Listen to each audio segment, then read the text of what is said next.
If you guys don't know, Chris Stuckmann is a YouTube movie critic who has been around basically almost since the beginning of YouTube, doing movie reviews and growing his audience base. He's a man who, like me, really enjoys film, and he has spent his whole life doing the same thing that I and many people out there do. We watch movies, we get escapism, and we really become fans of some of these stories. And throughout all that time in his career and his experience, he has decided that it is now time for him to make that step towards making a movie. And so, with the miracle of crowdfunding that we now have as an option that directors back in the day didn't have, well, we were given this movie. He was given a shot. Also, he had some partnership with his buddy Mike Flanagan. I think that helped push this along, but it's very, very exciting to see yet another YouTuber making a mainstream movie that is going to cinemas, that's in cinemas now for you guys to see. And I gotta be honest, it was pretty surreal seeing Chris Stuckmann's name on the big screen, seeing it say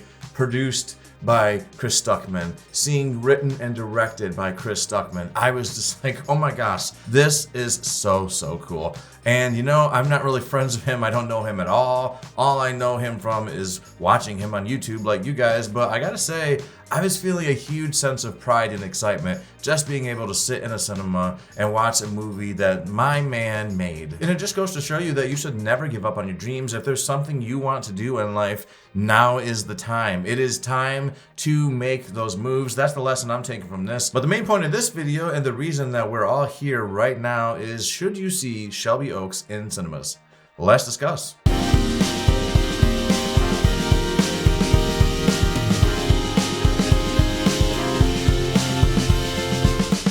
Shelby Oaks is told in a few different ways, which I personally kind of enjoyed. It tells the story of a woman named Mia who has spent nearly the last decade trying to find her long-lost sister, Riley. Her sister Riley was part of a YouTube channel, and this channel was an early adopter of YouTube, which I thought was pretty much a parallel to Chris Stuckmann's own experience.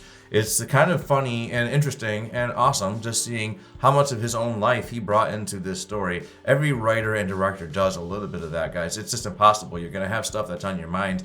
And so a lot of this movie, actually all this movie takes place in Ohio, which is where Chris Stuckmann is from. And yeah, the fact that this girl, Riley, had a YouTube channel in the early days, that's very much mirroring Chris Stuckmann. But anyway, this girl's channel is a paranormal channel, and they are very popular. It's her and like 4 other people. But one day, while doing a new episode, they all just disappear, including the main character's sister, Riley. And there's initially skepticism from the people on the internet, and you know how the internet is with their voices and their opinions. Well, they were thinking maybe there's a chance that this YouTube channel, all these 4 people that are missing, they did this on purpose to boost their channel. It's not entirely unheard of, and I liked that he brought that kind of stuff in because it makes it feel a bit more grounded in reality. So is that what's going on? Is this just a big publicity stunt, or is there something more sinister at play? One thing that pulled me in with this movie right away is the fact that it feels like you're watching a documentary, at least the beginning parts of this movie. At first, you are seeing Mia being filmed by a film crew, and they are interviewing her,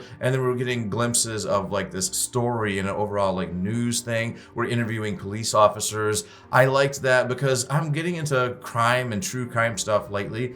And I'm not getting into crime, I'm getting into watching true crime. Let me make that distinction. I'm really getting into watching true crime. I guess a lot of people really are. That's why those documentaries are on the rise. And so I liked how for the first part of this movie, it felt like I was watching something like that. What really impressed me most about this film is the writing and how it manages to keep you guessing. You feel like you might know what's going on, but Chris Stuckmann has seen plenty of horror movies. He knows what is considered predictable, and I believe he knows how to avoid that pitfall. And so most of this movie, I did feel like I was surprised. And I do like that he didn't overuse those jump scares. He knows you don't want to overdo that. It's not a good thing. There's jump scares in this movie, but they're used effectively. But what's really good about this movie is the atmosphere and the way he filmed it all. And I'm not gonna lie, I was more than a little bit jealous at some of the actors that Chris got to meet directing this movie. When I heard Keith David's voice on the screen, I thought, what the heck? Keith David, this guy, Chris got to meet Keith David? I was more than a little bit jealous. Also, Michael Beach, he's in this film. We got some icons in this film, guys, some icons. And isn't that awesome for a first-time filmmaker to be able to bring in people people like that. Now, I'm not saying that Keith David is a big name in Hollywood anymore, but this man earned his place and his reputation, and just getting to bring him onto a film set is pretty darn awesome. It is abundantly clear to me that Chris Stuckmann is a huge fan of the horror movie genre. You can see it in his writing style. There's a build-up, there's a suspense, there's a proper use of jump scares. He understands how to create suspension, create those questions, and make it feel like you are watching a horror movie / documentary all at the same time, and it was really a brilliant way of going about it. And I do think that his filming style worked out pretty darn well. But it's not all perfect, guys. It's not all perfect, so buckle up, Chris, because there's always going to be criticisms when you make a movie, and this is the part that's going to sting the worst. But it's nothing too major. For starters, I think we already know that those CGI wolves that you had in the film, well, they didn't look too good.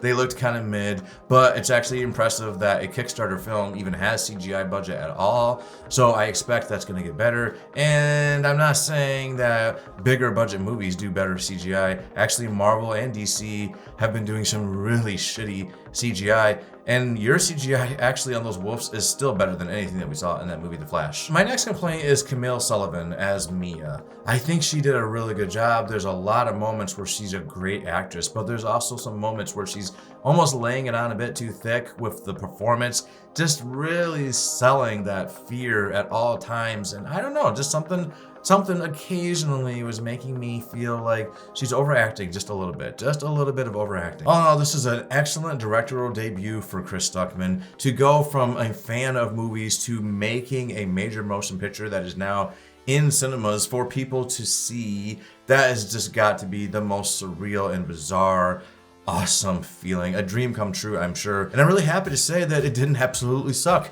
I came into this movie expecting to probably tear out a new asshole because he's an amateur filmmaker. I thought this is gonna probably suck.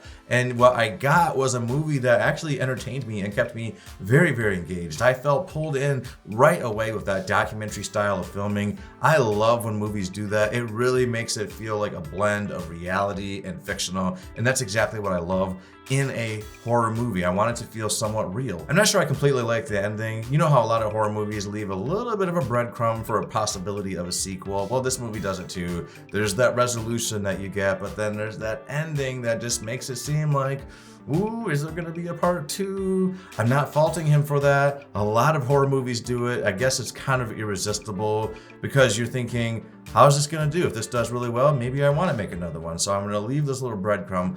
I would have preferred a more finite ending. No breadcrumbs, nothing like that. Make an entirely different movie next. But that's a small complaint because so many horror movies do it. All in all, for me, this movie is an 8.5 out of 10, and that is a way higher score than I expected to give this movie. Chris, you should be really proud. I think you have a bright future ahead of you. Stick with those YouTube reviews. Don't stop. We really do love having you out there in the world. You're literally part of the reason I'm doing this right now. You and Jeremy Johns, I saw your guys' content, and I thought, I want to do what they're doing because they're pursuing their passions, watching movies and talking about them and getting really into them. I get emotionally pulled into the story. I'll literally be crying and I love to be laughing. I'm just really a big fan of cinema, and it's you guys, you and Jeremy and some of the others like you that inspired me to, you know what? I'm gonna do this as well because I know I'm late to the game, really late to the game, and I'm older in life than I wanted to be when I finally started following my dreams, but I'm here now and I'm doing that because of